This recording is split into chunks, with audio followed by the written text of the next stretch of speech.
Rej Manaj ka qenë protagonist i një incidenti të frikshëm në ndeshjen që Sivaspori luajti ndaj Göztepe's sot në kampionatin turk.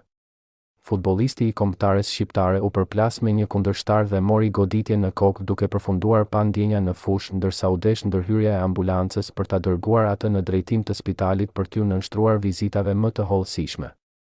Ndërkohë është mësuar se fjalët e para të Manajt me mjekët kanë çuditur jo pak këta të fundit. Mediat turke raportojnë se pyetja që u ka bërë menjëherë Manaj atyre ishte a do të mund të luajë në javën e ardhshme? Një frazë që ka lënë të befasuar stafin e spitalit teksa ka treguar edhe një herë dëshirën e madhe të sulmuesit për të qenë në fushën e lojës. Sulmuesi i kombëtares Rej Manaj la fushën e lojës i dëmtuar ditën e sotme. Në minutën e tretë të sfidës, ai është përplasur kokë më kokë me mbrojtësin e Göztepes. Pas shumë minutash duke marrë ndihmën mjekësore në fushë Manaj u largua me ambulancë. Pas momenteve të panikut mes tifozëve, klubi i Sivasporit ka reaguar duke zbuluar gjendjen e sulmuesit shqiptar. Futbollisti ynë Rej Manaj humbi ndjenjat si pasojë e një përplasjeje me një lojtar kundërshtar në minutën e tretë të ndeshjes ndaj Göztepes.